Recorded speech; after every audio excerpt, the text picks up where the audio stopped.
এবাটি চাউল আৰু নাৰিকলেৰে ইমান ধুনীয়া এবিধ পিঠা হয়। আপোনালোকে এবাৰ ঘৰতে ট্ৰাই কৰিব, খুব বেছি ভাল লাগে আৰু বহুত বেছি সময় নালাগে। আৰু এই পিঠাবিধ একদম খুব ধুনীয়া জালি জালি হৈ যায়, মৌচাকৰ নিচিনা। সেয়ে ভাবিলোঁ আজি আপোনালোকৰ লগত শ্বেয়াৰ কৰোঁ, আপোনালোকে ঘৰতে এবাৰ ট্ৰাই কৰিব পাৰিব। নমস্কাৰ বন্ধু বান্ধৱীসকল, মই পিংকি আপোনালোক সকলোকে পুনৰবাৰ স্বাগতম জনাইছোঁ আমাৰ চেনেলৰ নতুন এটা ভিডিঅ'ৰ মাজলৈ। আশা কৰোঁ আপোনালোক বহুত বেছি ভালে আছে। ভিডিঅ'টোৰ আৰম্ভণিতে আপোনালোকে দেখিলে মই আজি বনাম বুলি ভাবিছোঁ এবিধ পিঠা, যিবিধ পিঠা বহুত বেছি সময় নালাগে আৰু পাকঘৰত থকা দুবিধমান বস্তুৰে এই পিঠাবিধ খুব ধুনীয়াকৈ হৈ যায়। মই চাউল এবাটি তিয়াই লৈছিলোঁ, কমেও ৩-৪ ঘণ্টামানৰ আগত তিয়াই থৈছিলোঁ।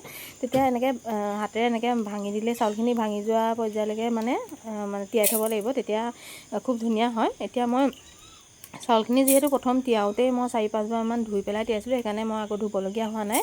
পানীৰ পৰা টুকি পেলাই এনেকৈ মিক্সি বাতিত দি দিছোঁ। আৰু আপোনালোকে যদিহে চাউলখিনি ধুই নলয় প্ৰথমতে, তেতিয়া আপোনালোকে 4-5বাৰমান ভালকৈ ধুই ল'ব। এতিয়া মই চাউলখিনি মিক্সি বাতিত দি পেলাই খুব ধুনীয়াকৈ এটা পেষ্ট কৰি আনিম। ইয়াৰ লগত মই আৰু কি ইনগ্ৰিডিয়েণ্ট দিম আপোনালোকে ভিডিঅ'টো চাই পেলাই নিশ্চয় গম পাব।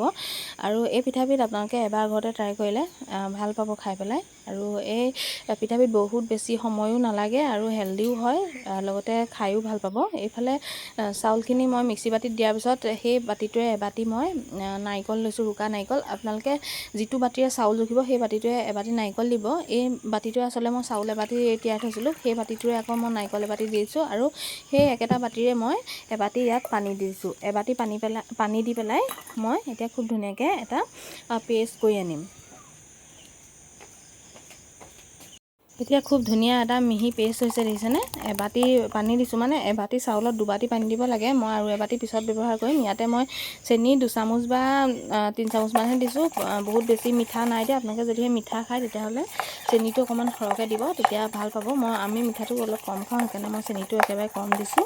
আৰু চেনিখিনি দিয়াৰ পিছত খুব ধুনীয়াকৈ গুলিছোঁ আৰু চামুচখনেৰে একদম চুকটোৰে একদম এচিকুট, মানে বহুত বেছিও নহয়, আধা চামুচো নহয়, সিমান পৰিমাণৰ বেকিং চ'ডা দিছোঁ। বেকিং পাউডাৰ নহয়, বেকিং চ'ডা দিব লাগিব।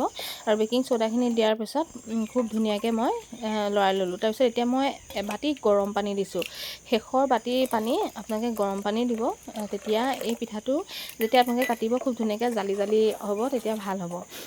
গৰম পানী নিদিলে নহ'ব, কিন্তু গৰম পানী দিব লাগিব। তাৰপিছত মই সেই বাটি গৰম পানী দিলোঁ, মানে এবাটি চাউলত মই 2 বাটি পানী দিছোঁ, এবাটি ঠাণ্ডা পানী দিছোঁ পিছোতে, আৰু এবাটি শেষৰ বাটি মই গৰম পানী দিছোঁ। তাৰপিছত সেইখিনি খুব ধুনীয়াকৈ মই লৰাই ল'লোঁ। আৰু এই বেটাৰটো খুব পাতল হ'ব লাগে, পাতল হ'লে ভাল হয়। এতিয়া মই এখন কেৰাহী পাতিছোঁ, কেৰাহীখনৰ ওপৰতে এটা মই চচপেনৰ নিচিনা এটা বাতি পাতি দিছোঁ। আৰু সেই বাতিটো অকণমান গৰমাই ল'লোঁ। গৰমাই লোৱাৰ পিছত নমাই আনি পেলাই আকৌ ইয়াতে মই 1.5 চামুচ ঘিউ ব্যৱহাৰ কৰিছোঁ। ঘিউখিনি খুব ধুনীয়াকৈ বাতিটোত মানে ওপৰে বাহিৰে এনেকৈ লাগি যোৱা, তলে ওপৰে মানে এনেকৈ লাগি যোৱাকৈ আৰু খুব ধুনীয়াকৈ মই এয়া মানে সানি ল'লোঁ। তাৰপিছত বাতিটো ইয়াত দি দিছোঁ, ঘিউখিনি অকণমান গৰম হ'বলৈ দিলোঁ। তাৰপিছত এতিয়া মই এই বেটাৰটো দি দিছোঁ বাতিটোৰ ওপৰত। আৰু বেটাৰটো দিয়াৰ পাছত আপোনালোকে এখন ঢাকনিৰে ঢাকি দিব। মই এখন ঢাকনি এনেকৈ ঢাকি দিছোঁ। আৰু সেই ঢাকনিখনত যদি অকণমান ফুটা থাকে, তেতিয়া ফুটাটো এনেকৈ বন্ধ কৰি দিব, মই যেনেকৈ বন্ধ কৰি দিছোঁ। তাৰপিছত 20 মিনিটমান লাগে আৰু মই জুইটো পূৰা বেছিয়ে দিছোঁ। 20 মিনিটমান হোৱাৰ পিছত মই খুলি চাইছোঁ, খুব ধুনীয়াকৈ সিজি গৈছে। মই এডাল এনেকৈ বাঁহৰ মাৰি সোমোৱাই চাইছোঁ, হাতত অকণমানো লাগি অহা নাই, মানে হৈ গ'ল। আৰু এতিয়া এইখিনি মই আচলতে ঠাণ্ডা হ'বলৈ থৈ দিলোঁ। ৰাতি বনাইছিলোঁ যিহেতু, ৰাতিপুৱা খাবৰ কাৰণে মই ৰাতিপুৱাহে এতিয়া মই কাটি পেলাই উলিয়াম। আৰু ৰাতিপুৱা হ'লত মই এয়া কাটিছোঁ, খুব ধুনীয়া হৈছে আৰু খাবলৈও বহুত বেছি টেষ্টি হৈছিলে। খালি মিঠাটো অকণমান কম হৈছে আমাৰ পিঠাটোত, কাৰণ মই মিঠাটো অকণমান কম দিছোঁ যে। আপোনালোকে চেনিটো অকণমান বেছি দিব যদিহে মিঠাটো খায়। আৰু এতিয়া মই খুব ধুনীয়াকৈ কাটি লৈছোঁ।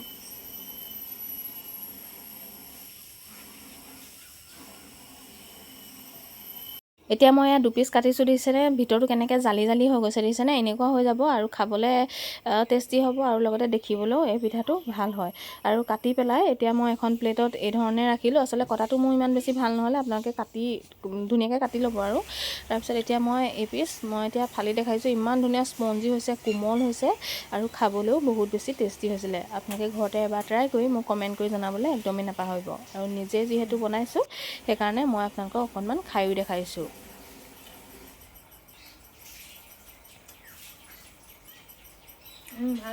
আজিৰ ভিডিঅ'টো আপোনালোকক কেনেকুৱা লাগিলে কমেণ্ট এটা কৰি জনাবলৈ একদমেই নাপাহৰিব। ভিডিঅ'টো সম্পূৰ্ণকৈ চোৱাৰ বাবে আপোনালোক সকলোকে বহুত বেছি ধন্যবাদ জনালোঁ। সকলো ভালে থাকক, সুস্থ থাকক, তাৰে কামনা কৰিলোঁ।